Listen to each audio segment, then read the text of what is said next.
Mística Cidade de Deus, capítulo 13. A prisão do Salvador pela traição de Judas. Mistérios dessa passagem. Atos de Maria Santíssima. O demônio instiga os inimigos de Cristo. Enquanto nosso Salvador Jesus estava no Monte das Oliveiras, orando ao seu eterno Pai e suplicando a salvação de toda a linhagem humana, o pérfido discípulo Judas apressava sua prisão e entrega aos pontífices e fariseus. Como Lúcifer e seus demônios não puderam dissuadir a perversa vontade de Judas e dos demais do intento de tirar a vida de seu Criador e Mestre, sua antiga soberba mudou de tática. Aumentando a malícia, administrou ímpias sugestões aos judeus para que com maior crueldade e infames injúrias atormentassem a Cristo. Andava o dragão infernal com muitas suspeitas, como tenho dito, que aquele homem tão diferente poderia ser o Messias, verdadeiro Deus. Queria fazer novas experiências e tirar a prova dessa suspeita por meio de atrocíssimas afrontas contra o Senhor, sugeridas aos judeus e seus ministros. Comunicou-lhes também sua formidável inveja e soberba, como escreveu Salomão, cujas palavras nesta ocasião se realizaram literalmente. Suponha o demônio que, se Cristo não era Deus, mas apenas puro homem, fraquejaria na perseguição e tormentos e assim o venceria.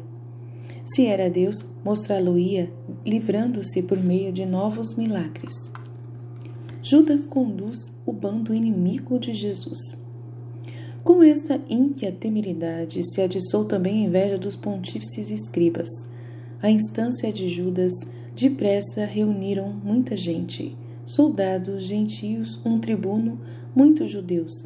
Guiados por Judas, abalaram-se para prender o inocentíssimo cordeiro que os esperava. Vendo os pensamentos e os planos dos sacrílegos pontífices, como Jeremias havia expressamente profetizado.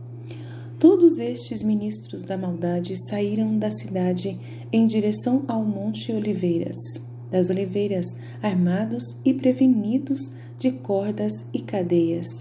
Iam com tochas acesas e lanternas, como Judas lhes havia aconselhado, temendo que seu mestre amantíssimo, a quem julgava feiticeiro ou mágico, fizesse algum milagre para escapar. Agiam como se armas e prevenções humanas pudessem alguma coisa contra o poder divino.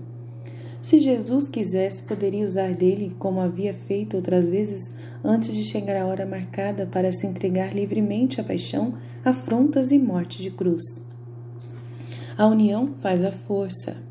Enquanto não chegavam, voltou o mestre pela terceira vez aos discípulos e, encontrando-os adormecidos, disse-lhes: Bem podeis dormir e descansar, pois já chegou a hora em que vereis o Filho do Homem entregue nas mãos dos pecadores. Basta, porém, levantai-vos e vamos, que já se aproxima aquela que me rendeu e vai me entregar. Aquele que me vendeu e que vai me entregar, conforme Marcos 14:41.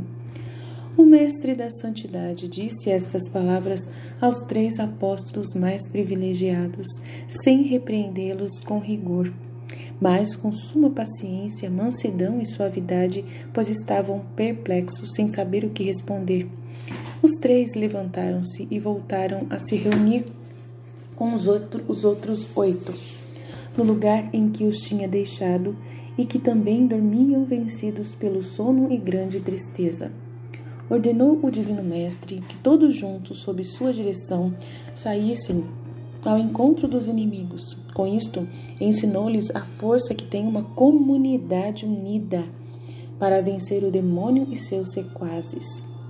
O cordel triplicado, como diz o Eclesiastes, é difícil de se quebrar, e se alguém for mais forte que um só, 2 lhe poderão resistir. Esta é a vantagem de viver em comunidade e é a vontade de Deus. O Senhor admoestou novamente os apóstolos, preparando-os para o que ia acontecer. E logo se ouviu o tropel dos soldados e servos que o vinham prender.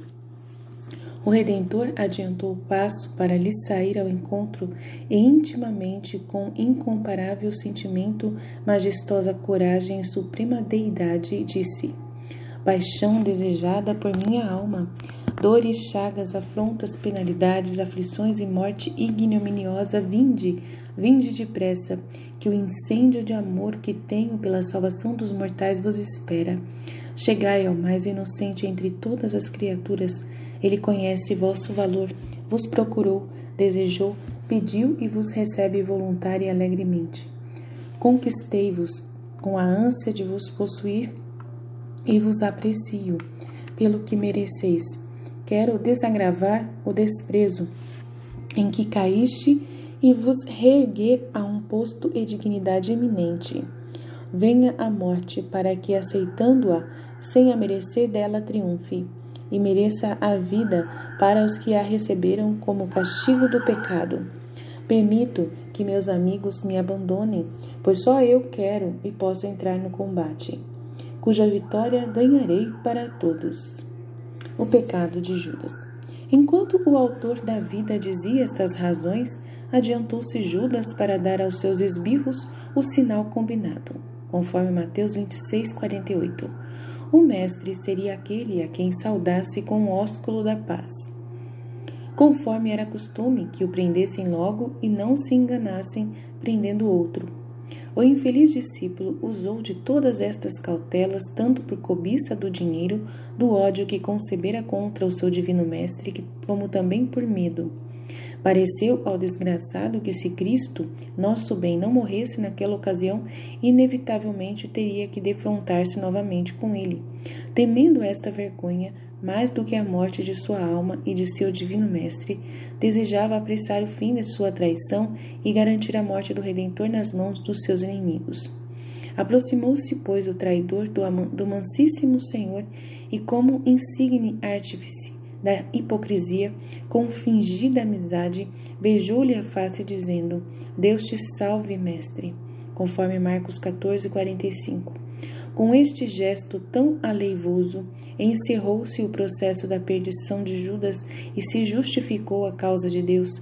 Desde esse momento, a graça e seus auxílios o foi abandonando sempre mais. A temeridade e audácia do pérfido discípulo contra Deus atingiu o auge da malícia. Negou em seu íntimo e não acreditou na sabedoria incriada e criada que Cristo, nosso Senhor, possuía para conhecer sua traição e o poder que tinha para o aniquilar. Pretendeu esconder sua maldade, fingindo amizade de sincero discípulo, e isto para entregar a tão humilhante morte e tormentos a seu Criador e Mestre, de quem recebera tantos benefícios. Numa traição reuniu tantos e tão formidáveis pecados que não há ponderação para calcular sua malícia. Foi infiel, homicida, sacrílego, ingrato, desumano, desobediente, falso, mentiroso, ambicioso, ímpio e mestre dos hipócritas. E tudo isso cometeu contra a pessoa do próprio Deus feito homem. Judas resiste à misericórdia divina.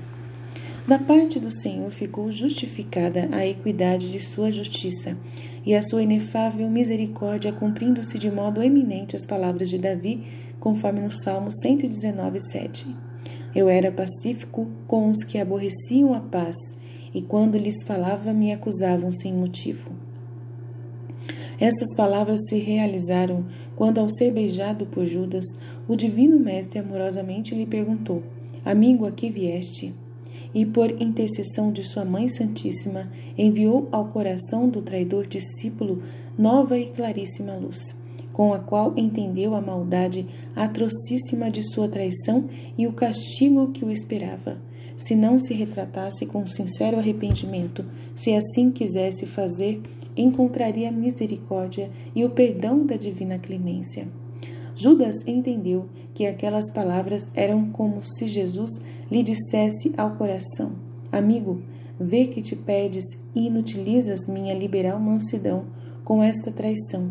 Se quiseres minha amizade, não a negarei por isso, conquanto que te arrependas de teu pecado.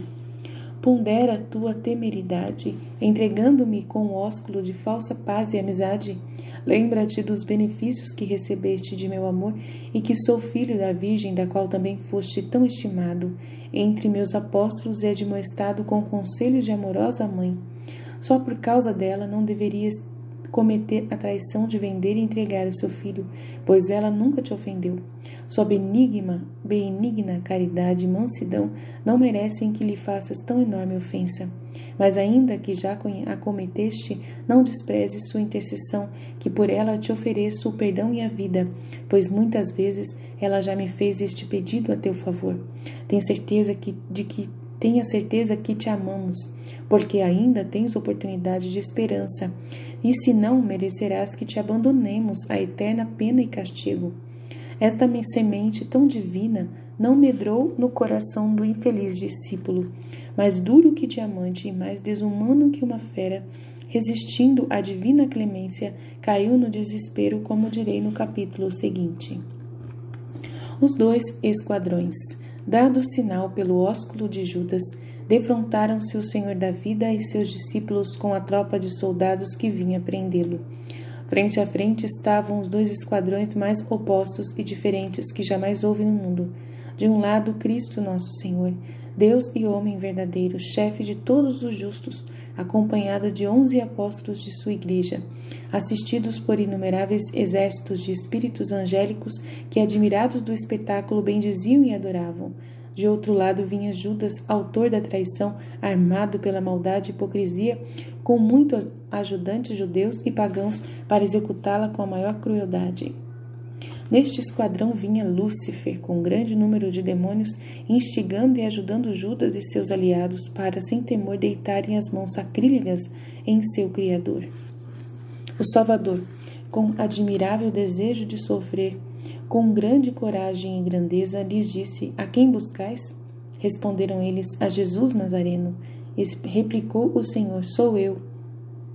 Com esta palavra de incomparável preço e felicidade para o gênero humano, declarou-se nosso Salvador e Redentor. Com ela deu-nos penhor seguro de esperança de salvação eterna, a qual dependia de Cristo se oferecer livremente à paixão e morte para nos redimir. Sou eu. Não puderam os inimigos perceber o legítimo sentido, nem entender o mistério daquela palavra sou eu. Entenderam-no a Mãe Santíssima, os anjos e em parte os apóstolos. Foi como dizer eu sou o que sou, conforme Êxodo 3,14. Conforme disse ao profeta Moisés na sarça ardente, existo por mim mesmo, e todas as criaturas recebem de mim seu ser e existência. Sou eterno, imenso, infinito, uma única substância e atributos.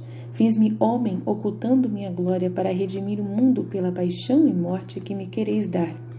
Tendo pronunciado aquela palavra com o poder de sua divindade, os inimigos não puderam resistir e, ao ouvi-la, caíram todos para trás, com a cabeça no chão. Não só os soldados, mas até uns cães que os acompanhavam e os cavalos que montavam, todos caíram, ficando no solo imóveis como pedras. Lúcifer e seus demônios também foram derrubados e aterrados, sofrendo nova confusão e tormento. Durante quase meio quarto de hora ficaram como mortos. Ó palavras misteriosas na doutrina e invencível no poder! Não se glorie em tua presença o sábio em sua sabedoria e astúcia, nem o poderoso em sua valentia, conforme Jeremias 9:23. Humilhe-se a vaidade e a arrogância dos filhos de Babilônia. Uma só palavra da boca do Senhor, dita com tanta mansidão e humildade, confunde, aniquila e destrói todo o poder e arrogância dos homens e do inferno.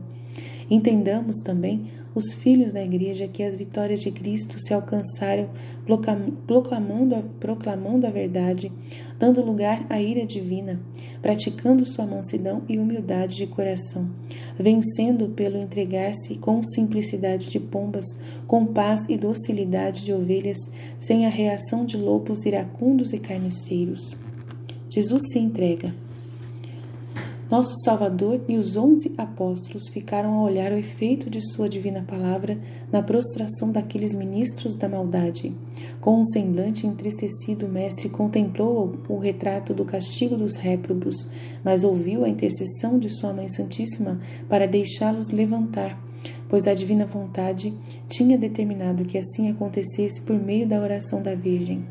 Jesus orou ao Pai dizendo: Pai meu e Deus eterno, em minhas mãos puseste todas as coisas. e em minha vontade a redenção humana que tua justiça pede. Quero de plena vontade satisfazê-la e entregar-me à morte, para merecer a meus irmãos a participação de teus tesouros e da eterna felicidade que lhes preparaste. Por este oferecimento, o Altíssimo deu permissão para que toda aquela malta de homens, demônios e animais se levantassem restituídos ao estado normal.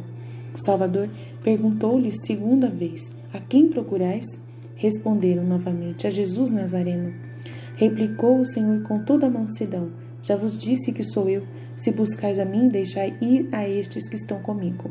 Com essas palavras, deu licença aos soldados e servos para o prender e executar sua determinação, que sem eles compreenderem era sobrecarregar sua pessoa divina com todas as nossas dores e enfermidades.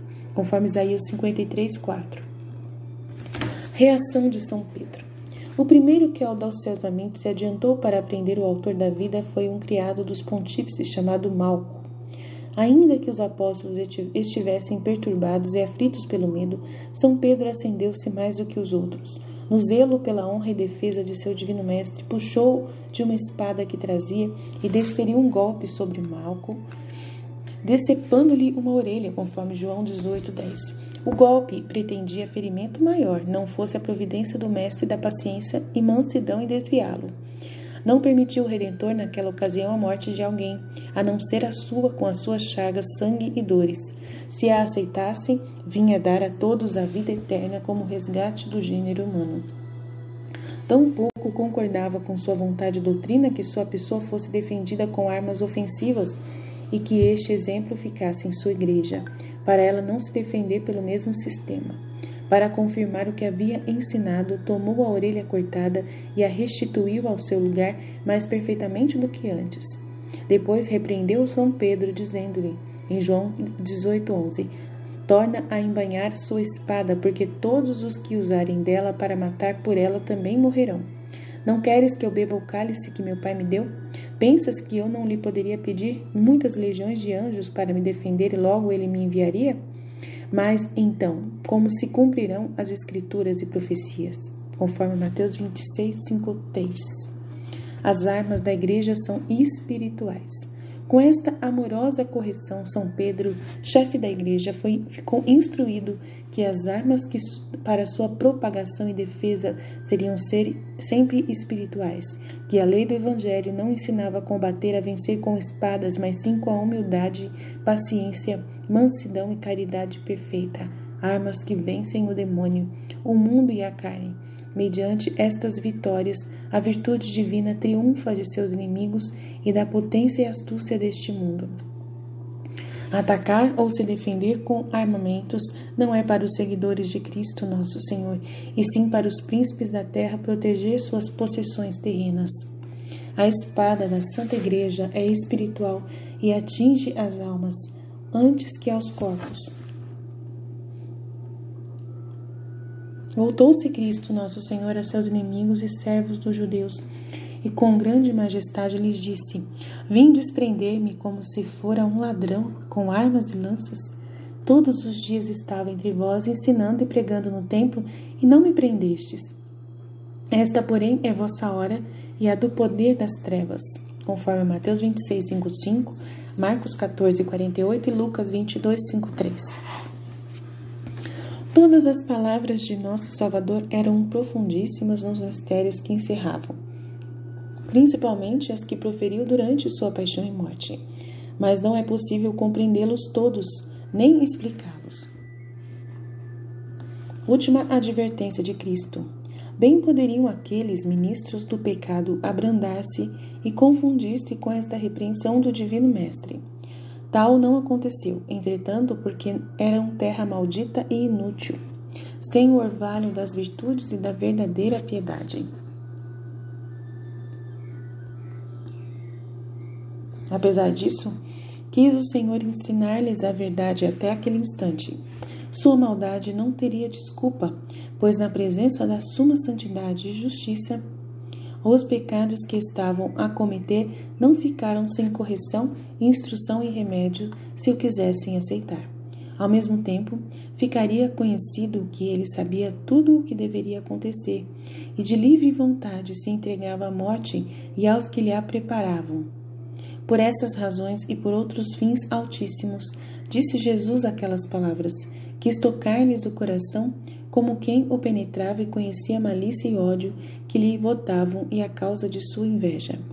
Repreendera os vícios dos sacerdotes e fariseus, ensinara ao povo a verdade e o caminho da vida eterna. Com sua doutrina, exemplo e milagres, conquistava os humildes e piedosos e convertia muitos pecadores à sua amizade e graça. Quem dispunha de poder para operar tudo isso publicamente, era lógico que também o tinha, para não se deixar prender contra a sua vontade. Não o haviam prendido no templo e na cidade onde pregava, menos ainda o poderiam prender em local desabitado. Naquelas ocasiões não quis ser preso, até que chegasse a hora determinada por sua vontade, então deu essa permissão aos homens e aos demônios. Como chegara o momento de se entregar para ser maltratado e preso, disse-lhes, esta é a vossa hora e do poder das trevas. Era como se dissesse, até agora foi necessário que eu ficasse convosco para vos ensinar, pelo que não consenti que me tirasseis a vida. Chegou, porém, o momento de consumar com minha morte a redenção humana que meu eterno Pai me encomendou. Por isso vos permito que me leveis preso e façais de mim o que quiserdes. Quais tigres desumanos investiram contra o mansíssimo cordeiro e o aprisionaram, atando-o com cordas e cadeias. Assim o levaram à casa do pontífice, como adiante direi. Participação de Maria. A tudo o que acontecia na prisão de Cristo estava atenta sua Mãe Puríssima na clara visão em que as presenciava, mais do que se estivesse corporalmente presente. Com a inteligência penetrava todos os mistérios das palavras e atos de seu Filho Santíssimo. Quando viu sair da casa do pontífice aquele esquadrão de soldados e servos, a prudentíssima senhora previu as irreverências e desacatos com que tratariam seu Criador e Redentor, para repará-los da forma possível à sua piedade. Convidou seus anjos e a outros muitos para com ela dar culto de adoração e louvor ao Senhor das criaturas, compensando as injúrias e ultrajes com que seria tratado por aqueles maus ministros das trevas. Ao mesmo tempo, avisou as santas mulheres que oravam com ela e lhes revelou que naquela hora seu Filho Santíssimo dera permissão para o prenderem e maltratarem, o que iam fazendo com impiedade cruel. Assistida pelos santos anjos e as piedosas companheiras, a fidelíssima rainha fez admiráveis atos de fé, amor, religião, interior e exteriormente, adorando, louvando e exaltando a divindade infinita e a humanidade santíssima de seu Filho e Criador. As santas mulheres a imitavam nas genuflexões e prostrações, e os anjos respondiam aos cânticos com que glorificava e confessava o ser divino e humano de seu amantíssimo Filho, ao passo que os filhos do mal o iam ofendendo com injúrias e irreverências, ela o ia desagravando com louvores e veneração. Ao mesmo tempo, aplacava a divina justiça para que não se indignasse contra os perseguidores de Cristo e não os destruísse, pois só Maria Santíssima pôde impedir o castigo daquelas ofensas. Maria pede novos auxílios para Judas. A grande senhora não só conseguiu aplacar a ira do justo juiz, mas ainda pôde alcançar favores e benefícios para os mesmos que o irritavam, e que a divina clemência lhes desse bem por mal. Quando eles davam a Cristo mal, em retribuição de todo o bem que lhes fizera, com sua doutrina e graça. Esta misericórdia chegou ao máximo. Sendo oferecida ao desleal e obstinado Judas, viu a piedosa mãe que ele entregara a seu filho com ósculo de falsa amizade, que aquela imundíssima boca, na qual havia pouco estivera o Senhor sacramentado, agora se permitia tocar diretamente a venerável face de seu Filho Santíssimo. Transpassada de dor e vencida pela caridade, pediu ao Salvador desse novos auxílios para Judas. Se os aceitasse, não perderia quem tinha chegado à aventura de tocar, daquele modo, a face que os mesmos anjos desejavam contemplar. Por esta súplica de Maria Santíssima, enviou seu Filho o Senhor ao traidor Judas, aqueles grandes auxílios como fica dito, até o último instante de sua traição. Se o infeliz os tivesse aceito e começasse a lhes corresponder, esta mãe de misericórdia lhe teria obtido muitos outros e finalmente o perdão de seu crime. Assim o faz com outros grandes pecadores, que para ela dão essa glória e para si conquistam a vida eterna. Judas, porém, não entendeu esta ciência e tudo perdeu, como direi no capítulo seguinte. Intercessão de Maria. Quando a grande senhora viu que, em virtude da palavra divina, todos os servos e soldados que vinham prender Jesus caíram por terra, entoou com os anjos outro misterioso cântico, enaltecendo o infinito poder da humanidade santíssima. Neste cântico celebrou a vitória que ele obteve em nome do Altíssimo, afogando no Mar Vermelho o faraó e suas tropas. Louvou seu Filho a Deus verdadeiro, porque, sendo o Senhor dos exércitos e das vitórias, queria entregar-se à paixão e morte, para resgatar, pelo modo mais admirável, o gênero humano da escravidão de Lúcifer. Em seguida, pediu ao Senhor que deixasse aqueles infelizes se levantar e voltar a si. Esta súplica lhe foi inspirada por sua liberalíssima piedade e fervorosa compaixão para com aqueles homens. Criados pelo Senhor à sua imagem e semelhança, quis também cumprir com perfeição a lei da caridade, em perdoar os inimigos e fazer bem aos que nos perseguem. Doutrina ensinada e praticada por seu filho e mestre, finalmente porque sabia que deviam ser cumpridas profecias e escrituras na obra da redenção humana. Não obstante tudo isto ser infalível, não exigindo que o pedisse Maria Santíssima e que por seus rogos o Altíssimo se inclinasse a conceder esses favores, na infinita sabedoria e decreto de sua vontade eterna, tudo estava previsto e ordenado por esses meios e súplicas, sendo o modo mais conveniente a razão e providência do Senhor, em cuja explicação não é necessário deter-me agora. No momento em que prenderam e amarraram nosso Salvador, sentiu a Mãe Puríssima nas mãos as dores produzidas pelas cordas e cadeias, como se com elas fossem também atadas e apertadas. O mesmo aconteceu com os golpes e maus tratos que o Senhor ia recebendo. Por este favor foi concedido à sua mãe, como acima se disse. Foi esta pena fisicamente sensível foi algum alívio para o sofrimento da alma, pois o amor lhe teria feito padecer mais se não participasse, por aquele modo, das dores do seu Filho Santíssimo. Doutrina que me deu a Rainha do Céu, Maria Santíssima. A ciência de Cristo crucificado. Minha filha, tudo o que vais escrevendo e entendendo pela minha doutrina constituirá sentença contra os mortais e contra ti, se não superarem a mesquinhez, ingratidão e grosseria, meditando dia e noite na paixão, dores e morte de Jesus Cristo. Esta é a ciência dos santos, ignorada pelos mundanos. É o pão da vida e entendimento que sacia e dá sabedoria aos pequenos, deixando vazios e famintos aos soberbos amadores do século. Quero-te muito aplicada e sábia nesta ciência, com a qual te virão todos os bens. Meu Filho e Senhor ensinou o método desta oculta sabedoria quando disse: Eu sou o caminho, a verdade e a vida. Ninguém vai ao Pai senão por mim. Dize-me, pois, caríssima, se meu Senhor e Mestre se fez caminho e vida dos homens por meio da paixão e morte que sofreu por eles, não é forçoso que para andar neste caminho e professar esta verdade se deva passar por Cristo crucificado, aflito, açoitado e desprezado. Vê, pois, a ignorância dos mortais que desejam chegar ao Pai sem passar por Cristo. Sem haver padecido, nem compadecido com Ele, querem reinar com o Senhor. Não se lembram de sua paixão e morte, nem para experimentá-la em alguma coisa, nem para agradecê-la sinceramente. Pretendem que ela lhes vala para, na vida presente e na eterna, só gozarem de deleites e da glória, enquanto seu Criador padeceu acerbíssimas dores e paixão para nela entrar. Deixar-lhes o exemplo e abrir-lhes o caminho da luz. O preço da alegria é a cruz. O descanso é conquistado pelo trabalho e não será compatível com ele a confusão de não haver trabalhado. Não é verdadeiro filho o que não imita seu pai, nem fiel servo o que não acompanha seu senhor, nem discípulo o que não segue seu mestre. Também eu não considero meu devoto quem não se compadece do que meu filho e eu padecemos.